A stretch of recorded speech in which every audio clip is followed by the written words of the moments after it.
ادامه گفتارهای رادیوی فرهنگ.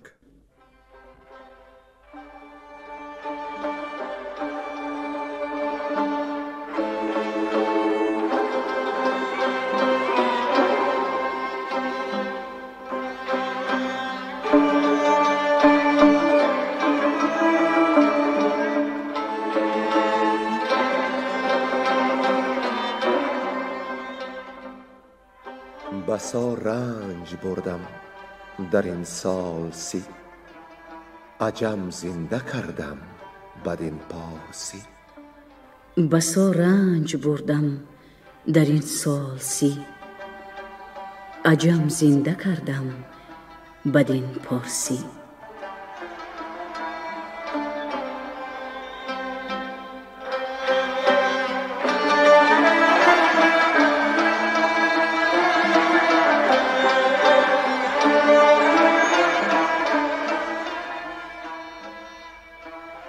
محفل ادبی به استقبال جشن هزاره شاهنامه بیزوال ابوالقاسم فردوسی.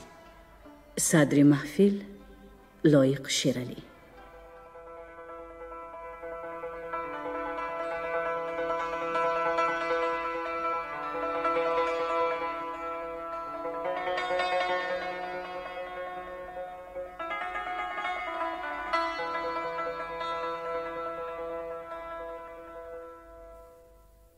شنوندگان گرامی یاد دارند که در گفتار پیشین ما به جای رسیدیم که خسرو و کاووس به نزد هوم آمدند.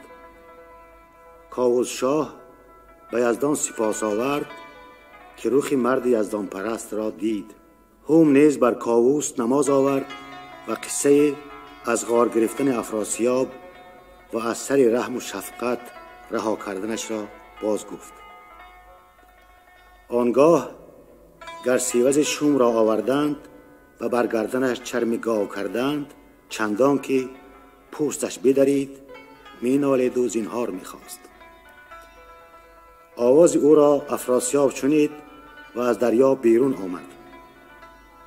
گرسیوز چون او را بدید فغان برکشید.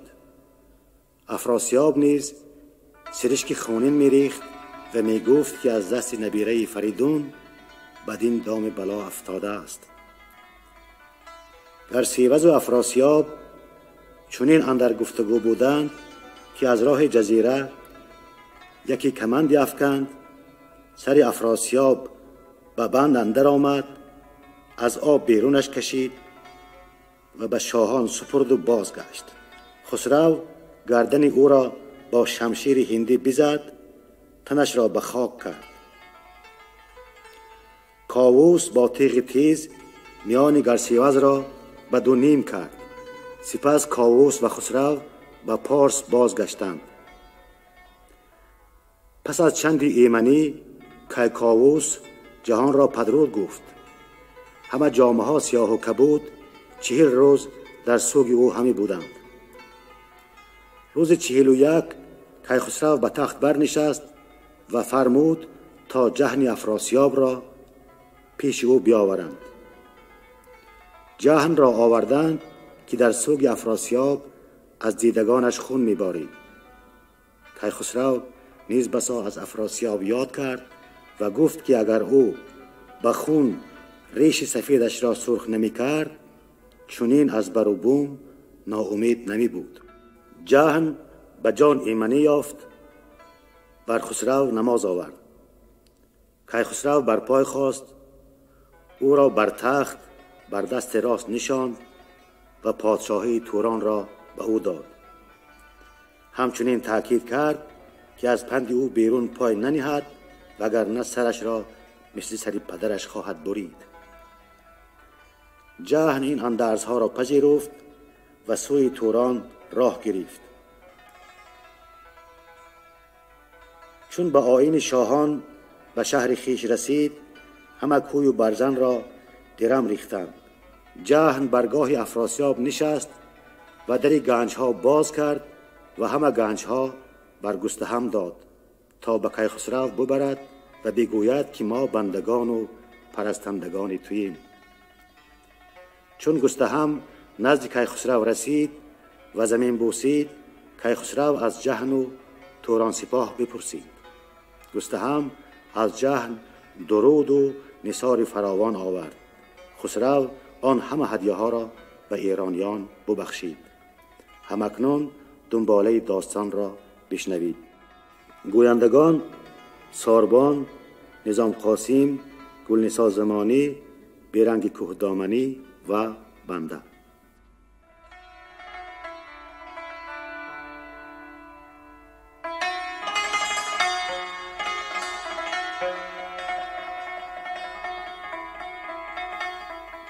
ناامید گشتن کیخسرو از جهان.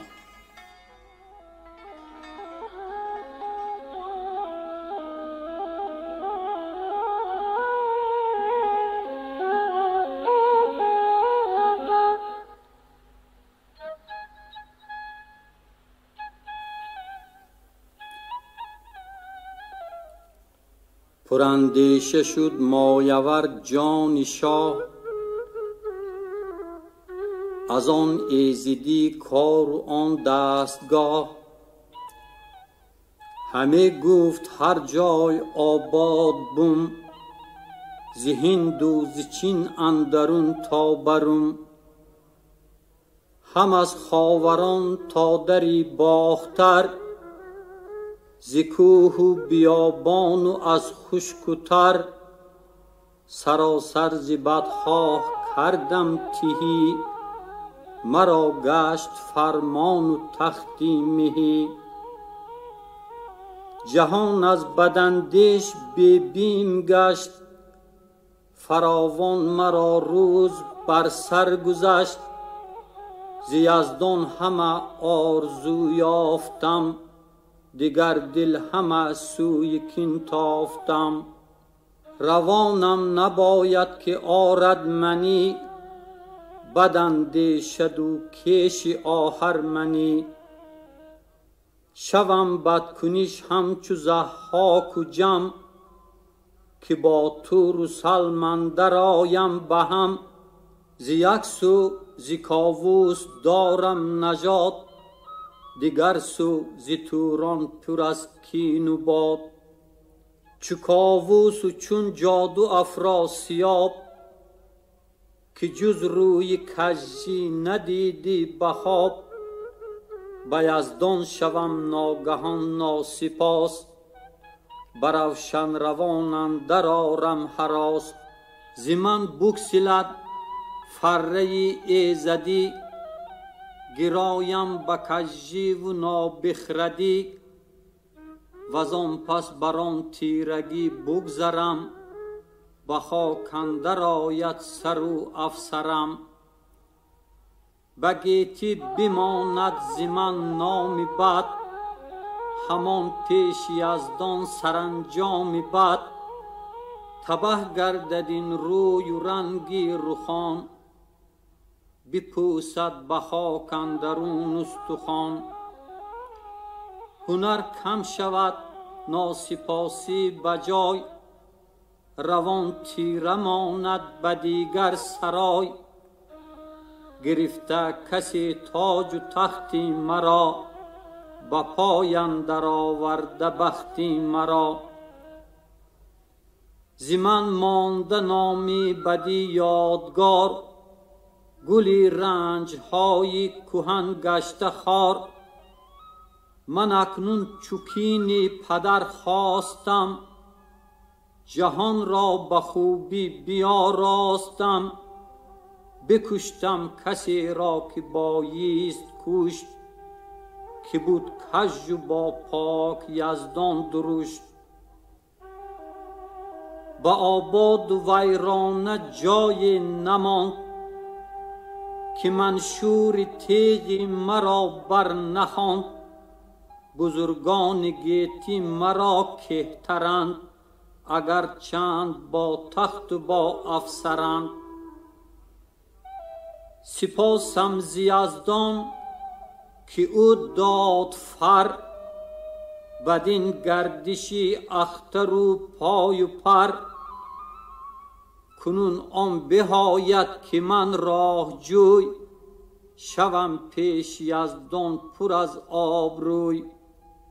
مگر هم بدین خوبی اندر نهان، فرستاده کامگاری جهان. روانم بر آن جای نیکان برد، که این تاج و تختی کی بگذرد. نیابد کسی زین فزون نام و کام، بزرگی و خوبی و آرام و جام. شنیدیم و دیدیم رازی جهان، بد و نیک را آشکار و نهان. کشاورز باشد وگر تاجور، سرانجام بر مرگ باشد گذر. بسالار نوبت بفرمود شاه، که هر کس که آید بدین بارگاه، سبک بازگردان به نیکو سخن. همه مردمی جوی و تندی مکن. چو این گفته شد سوی باغ آن زمان، خروشان بیامد کشاده میان.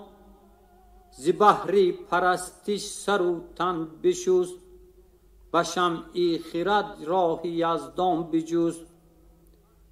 بپوشید پس جامه نو سپید، نیایش کنان رفت و دل پر امید.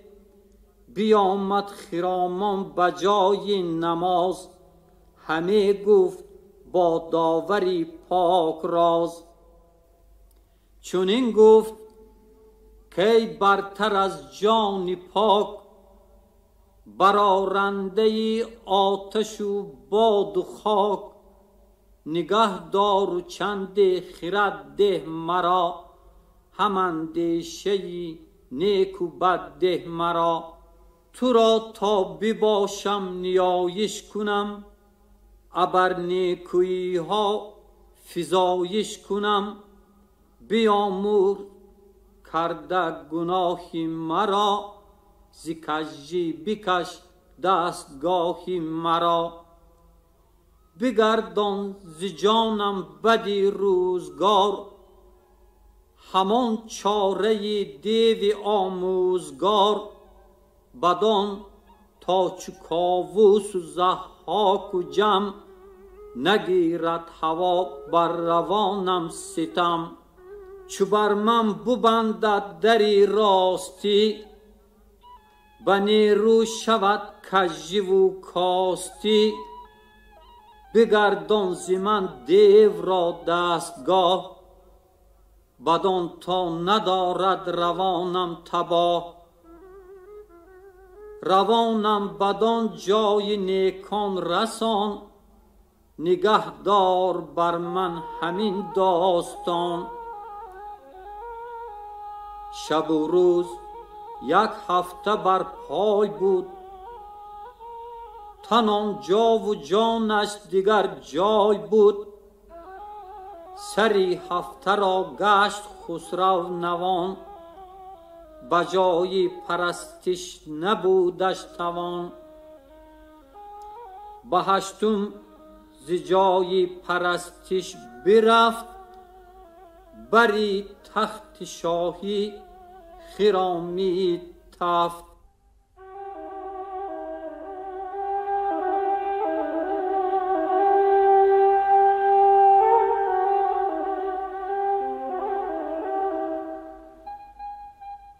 پژوهش کردن بزرگان از بار بستن کیخسرو.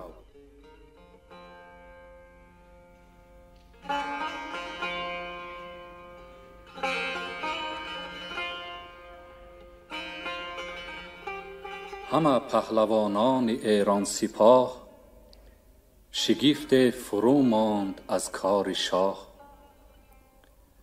از آن نامداران روزی نبرد، همه هر یک دیگر اندیشه کرد. چو بر تخت شد نامور شهریار، بیامد به درگاه سالاری بار. بفرمود تا پرده برداشتند، سپه را به درگاه بگذاشتند. برفتند با دست کرده بکش، بزرگان اسپافکن و شیرفش. چو توس و چو گودرز و گیوی دلیر، چو گرگین و بیژن چو روحامی شیر. چو شیدوش و چون زنگه شاوران، فریبرز و گستهم و ناماوران. چو دیدند بردند پیشش نماز، از آن پس همه برگشادند راز. که شاها دلیرا سرا سرورا، جهاندار و بر مهتران مهترا. چو تو شاه ننشست بر تخت عاج، فروغ از تو گیرد همه مهر و ماج. فرازنده جوشن و زین و اسب، فروزنده فرخ آذرگوش است. نترسی ز رنج و ننازی به گنج، به گیتی ز گنجت فزون است رنج. همه پهلوانان تو را بنده ایم، سراسر به دیدار تو زنده ایم. همه دشمنان را سپردی به خاک، به گیتی نماندت ز کس ترس و باک. به هر کشور لشکر و گنج توست، به جایی که پی برنهی رنج توست. ندانیم کاندیشه شهریار، چرا تیره گشتند در این روزگار. تو را زین جهان روزی برخوردن است، نه هنگام تیمار و پژمردن است. گر از ما به چیز بیازرد شاه، وز آزار او هست ما را گناه. بگوید به ما تا دلش خوش کنیم، پر از خون رخ و دل بر آتش کنیم. وگر دشمن دارد اندر نهان، بگوید به ما شهریاری جهان. همه تاجداران که بودند شاه، بر این داشتند ارج تخت و کلاه.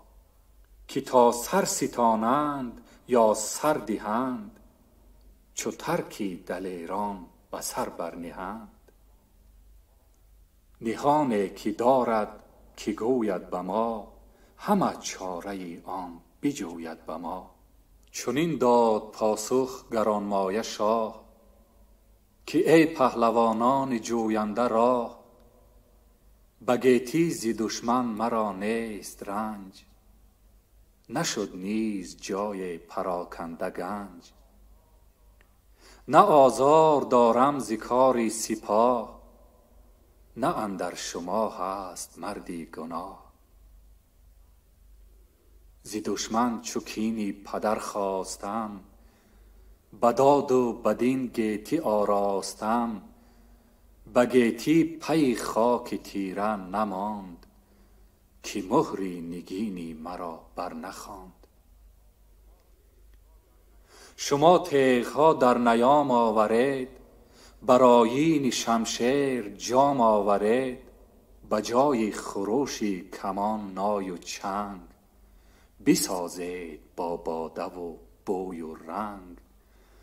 که ما هرچی بایست برساختیم، ز دشمن جهان را بپرداختیم. به یک هفته بر پیش یزدان به پای، ببودم پراندیشه و نیک رای. یکی آرزو دارم اندر نهان، همی خواهم از کردگار جهان. بگویم کشاده چو پاسخ دهید، به پاسخ مرا روزی فرخ نهید. شما پیش یزدان ستایش کنید، بدین کام و شادی نیایش کنید.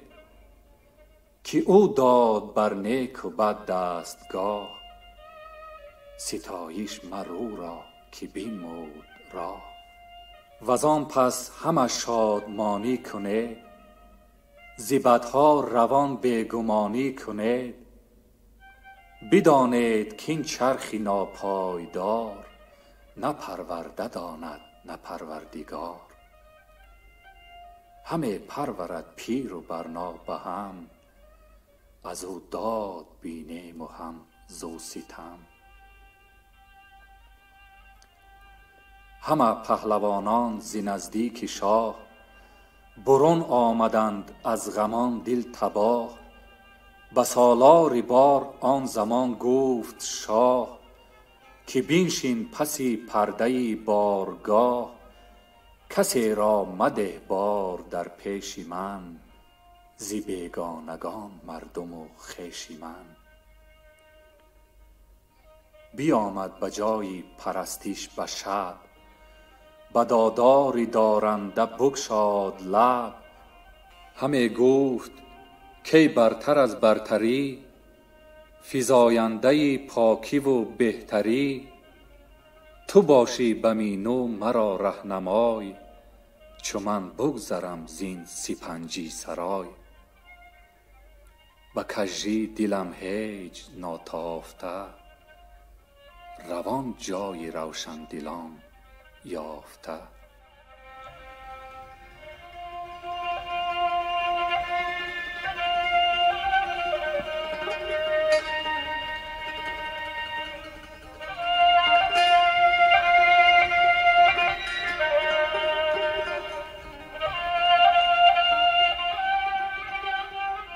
خواستن ایرانیان زال و رستم را.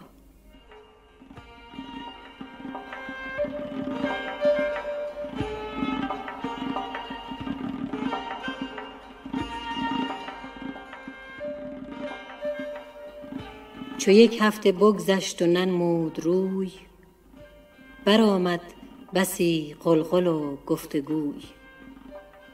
همه پهلوانان شدند انجمن، بزرگان و فرزانه و رایزن.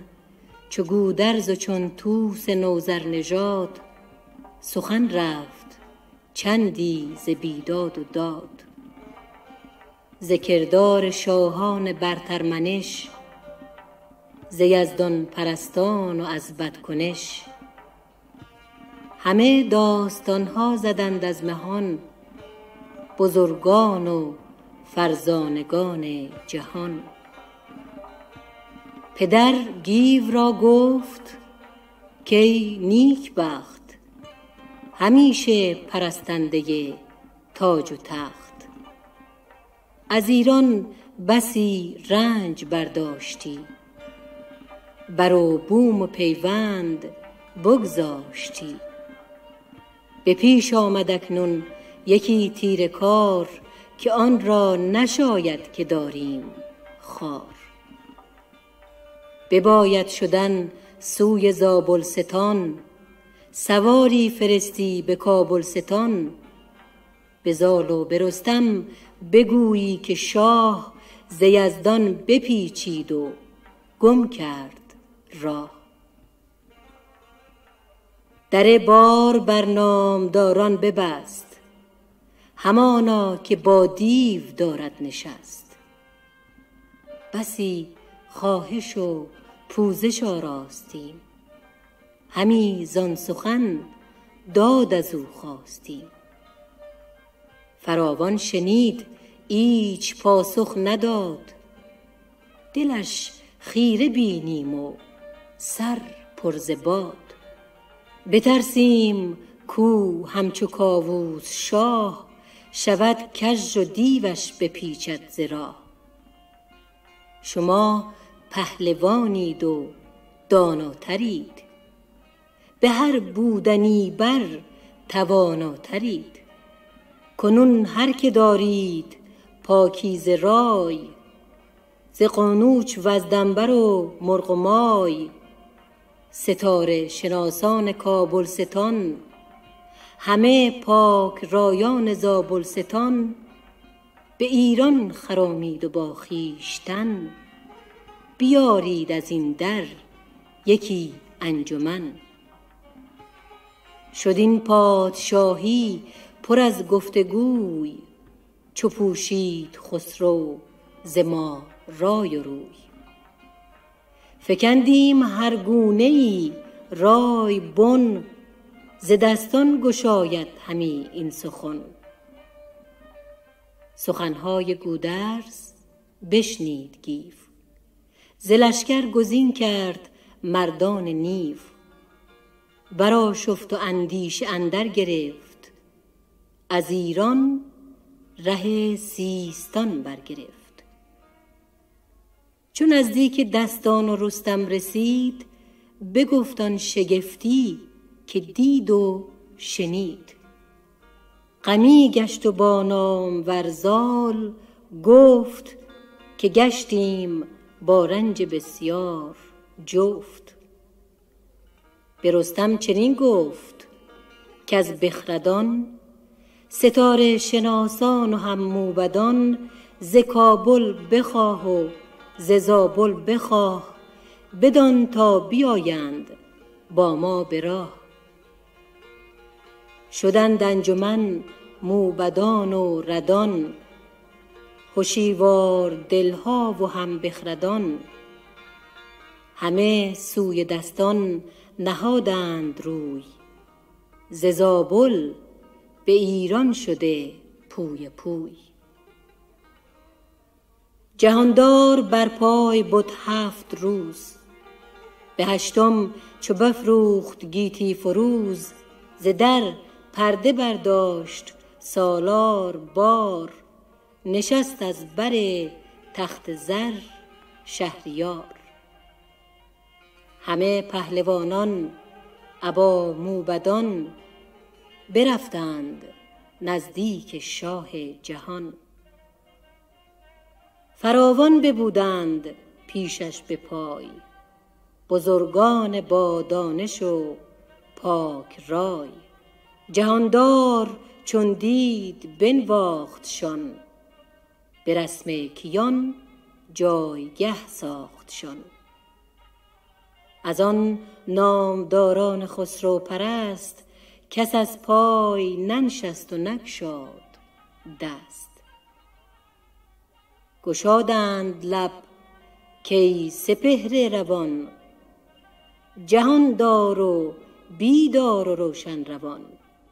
توانایی و فر شاهی تو راست، ز گل تا به خورشید و ماهی تو راست.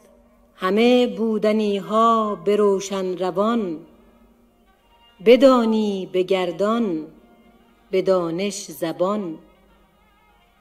همه پهلوانان تو را بنده ایم، به گفتار و رایت سرافکنده ایم. بزرگان گیتی تو را کهترند، اگر چند باگاه و با افسرند. همه بندگانیم پیشت به پای، همه پهلوانان فرخنده رای. بدان تا ز ما خود بدین بارگاه، چه آمد که بر ما ببستی تو راه. کنون روزگاری بدین برگذشت، دل ما پرآزار و تیمار گشت. گریدون که بگشاید این راز شاه، بر این مرزبانان گم کرده راه. اگر غم ز دریاست خشکی کنیم، همه چادر خاک مشکی کنیم. وگر کوه باشد ز بن برکنیم، به خنجر دل دشمنان بشکنیم. وگر چاره این برآید ز گنج، نبیند ز گنج و درم نیز رنج. همه پاسبانان گنج توییم، پر از درد گریان ز رنج توییم. چنین داد پاسخ جهاندار باز، که از پهلوانان نیم بی نیاز. ولیکن همی دل به رنج، ز نیروی دست و ز مردان گنج. نه در کشوری دشمن آمد پدید، که تیمار آن بد بباید کشید. یکی آرزو خواست روشن دلم، همی بر دل آن آرزو نگسلم. بدین آرزو دارم اکنون امید، شب تیره ناگاه روز سپید. چو یابم بگویم همه راز خویش، برآرم نهان کرده آواز خویش. شما باز گردید پیروز و شاد، وز اندیشه بر دل مگیرید باد. همه پهلوانان آزاد مرد، بر او خواندند آفرین ها به درد.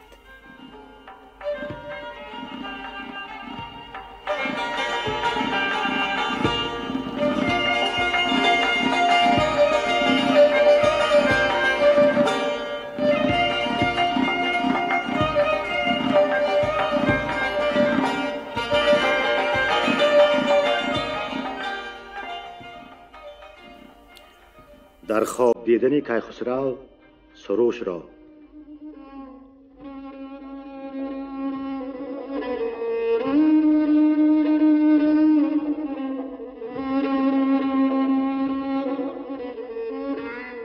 چو ایشان برفتند بیدار شاه، بفرمود تا پرده بارگاه.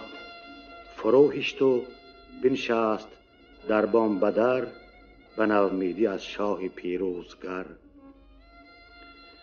جهاندار شد پیش برتر خدای، همی خواست تا باشدش رهنمای. همی گفت کی کردگار سپیر، فروزنده نیکی و داد و میر. از این شهریاری مرا سود نیست، گر از من خداوند خشنود نیست. زی من گر نکویی و گر رفت زیشت، نشستی مرا جای ده در بهشت. چون این 5 هفته خروشان به پای، همی بود در پیشی برتر خدای. شبی تیره از رنج نغنود شاه، بدانگه که برزد سر از چرخ ماه.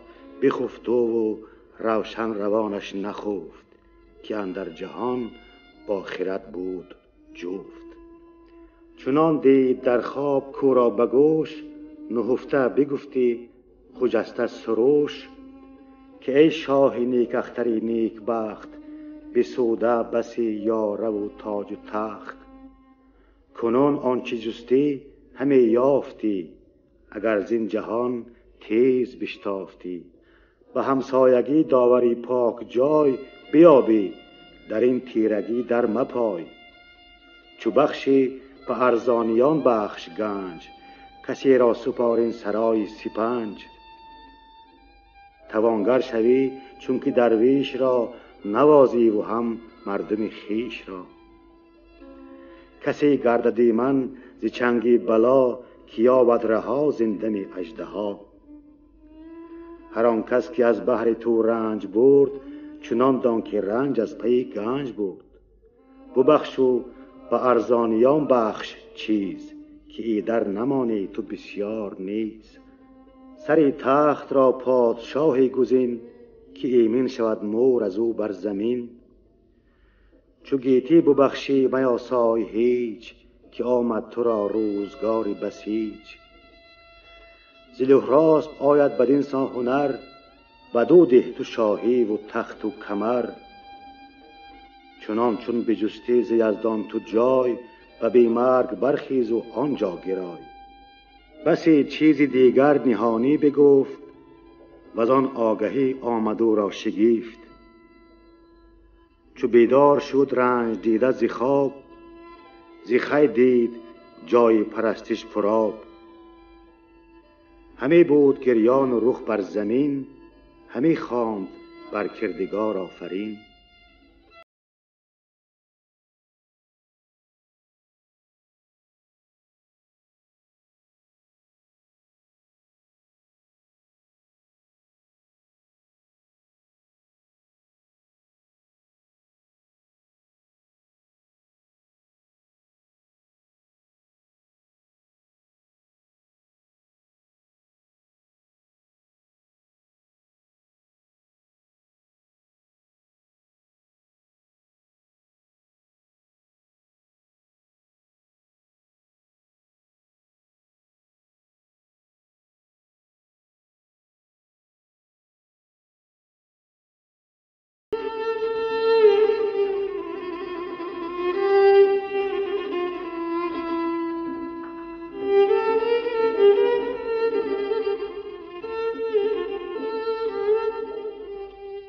اندرز کردن زال کیخسرو را.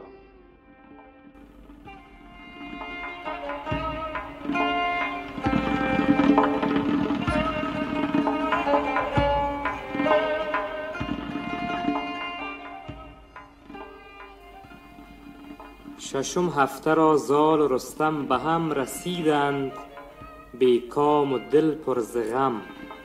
چو رستم پدید آمد و زال زر، همان موبدان فراوان هنر. هر آن کس که بود از نژاد زرسپ، پذیره شدن را برانگیخت اسپ. همه نامداران زرینه کفش، برفتند با کاویانی درفش. چو گودرز پیش تهمتن رسید، سرشکش ز مژگان به رخ برچکید. سپاهی همی رفت رخساره زرد، ز خسرو همه دل پر از داغ و درد. بگفتند با زال و رستم که شاه، به گفتار ابلیس گم کرد راه. همه بارگاهش سپاه است و بس، شب و روز او را ندیده است کس. از این هفته تا آن در بارگاه، گشایند و پوییم و یابیم راه. جز آن است کیخسروی پهلوان، که دیدی تو شادان و روشن روان. شده کوژ بالای سرو سهی، گرفته گل سرخ رنگ بهی. ندانم که چشم بد آمد بروی، چرا پژمرید آن چو گلبرگ روی. مگر تیره شد بخت ایرانیان، وگر شاه را ز اختر آمد زیان. وگر ترس یزدان پاک است این، که گشت این چنین دلش اندوهگین. وگر دیو برده است او را ز راه، به یک بارگی کرده گیتی تباه. بدیشان چنین گفت زال دلیر، که باشد که شاه آمد از گاه سیر. درستی و هم دردمندی بود، گه خوشی و گه نژندی بود. شما دل مدارید چندین به غم، که از غم شود جان خرم دژم. بگوییم بسیار و پندش دهیم، به پند اختر سودمندش دهیم. وزان پس هر آن کس که آمد ز راه، برفتند پویان سوی بارگاه. همانگه ز در پرده برداشتند، بر اندازشان شاد بگذاشتند. چو دستان و چون رستم پیلتن، چو طوس و چو گودرز و آن انجمن. چو گرگین و چون بیژن و گستهم، هر آن کس که رفتی ز گردان به هم. شهنشاه چون روی دستان بدید، هم از پرده آوای رستم شنید. پراندیشه از تخت بر پای جست، بپرسیدش از جای و می سود دست. ز دانندگان هر که بد زابلی، ز کنوج و از دنبر و کابلی. یکا یک بپرسید و بنواختشان، بر رسم مهی جایگه ساختشان. همان نیز ز ایرانیان هر که بود، بر اندازشان پایگه برفزود. یکا یک ببردند پیشش نماز، همه پهلوانان گردن فراز. برو آفرین کرد بسیار زال، که شادان بزی تا بود ماه و سال. ز گاه منوچهر تا کیقباد، از آن نامداران که داریم یاد. همان زو طهماسب و کاووس کی، بزرگان و شاهان فرخنده پی. سیاوش مرا خود چو فرزند بود، که با فر و با برز و اورند بود. ندیدم کسی را بدین بخردی، بدین نام و این فره ایزدی. که شاه است و بادا همیشه بجای، به پیروزی و مردی و داد و رای. بگشتی همه روی گیتی بداد، به باز آمدن نیز پیروز و شاد. چه مهتر که پای تو را خاک نیست، چه زهران که نام تو تریاک نیست. یکی ناسزا آگهی یافتم، بدان آگهی تیز بشتافتم. بگوییم با شاه ایران براز، نشاید که زو راز داریم باز. از ایران کس آمد که پیروز شاه، بفرمود تا پرده بارگاه. نبردارد از پیش سالار بار، بپوشد ز ما چهر خود شهریار. من از درد ایرانیان چون عقاب، همی تاختم یا چو کشتی براب. بدان تا بپرسم ز شاه جهان، ز چیزی که دارد همی در نهان. ستاره شناسان و کنداوران، ز هر کشور آن که دیدم سران. ز قنوج و از دنبر و مرغ و مای، برفتند با زیج هندی ز جای. بدان تا بجویند راز سپیر، کز ایران چرا شاه ببرید میر. بسی چیز هر کار نیکو شود، کز آن تخت شاهی به آهو شود. به گنج و به رنج و به مردان مرد، جز این نیست آیین ننگ و نبرد. چهارم به یزدان ستایش کنیم، شب و روز او را نیایش کنیم. که اوی است فریاد رس بنده را، همو باز دارد گزاینده را. به درویش بخشیم بسیار چیز، اگر چند چیز ارجمند است نیست. بدان تا روان تو روشن کند، خرد پیش تو مغز جوشن کند.